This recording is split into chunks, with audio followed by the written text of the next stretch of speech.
Dalawang insidente ng carnapping ang nabisto sa Rizal Province. Nahuli kamang isang lalaki sa Rodriguez na tumangay sa sidecar ng kanyang kapitbahay.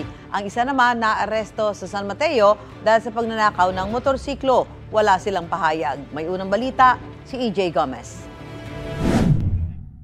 Arestado ang isang lalaki sa Rodriguez, Rizal matapos magnakaw umano ng sidecar na pag-aari ng kanyang kapitbahay. Sa kuha ng CCTV, nakita ang lalaking minamaneho ang sidecar sa barangay San Jose noong Martes. Yung motorsiklo ng biktima ay pinak niya outside his residence. Then nung paglabas niya, nakita niya na nawawalan na yung motorsiklo. Na-identify yung suspect based on the report of the victim through CCTV. Okay. Then doon nalaman na yung suspect at saka biktima they belong to the same street. So magkapitbahay. Ang suspect na si alias Z, 51 anyos, dati na raw nakulong dahil sa iba't ibang paglabag ayon sa pulisya.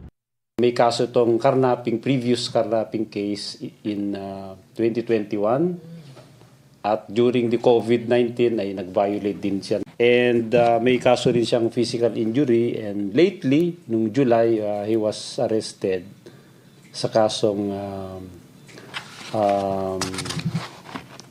illegal gambling. Sinubukan ng GMA Integrated News na kuna ng pahayag ang suspect pero tumanggi ang istasyon na iharap siya sa media. Mahaharap siya sa reklamong paglabag sa New Anti-Carnapping Act of 2016. Sa San Mateo, nadakip naman ng mga pulis ang 35 anyos na babae dahil sa pagnanakaw din umano ng motorsiklo.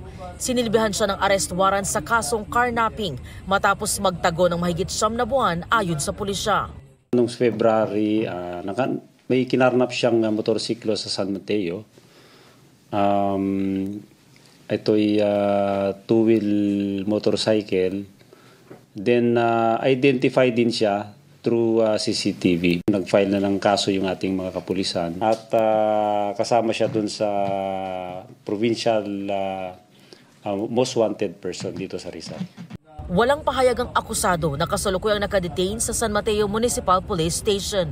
Naharap siya sa kasong paglabag sa Republic Act 10883 o New Anti-Carnapping Act of 2016. Ito ang unang balita. EJ Gomez para sa GMA Integrated News.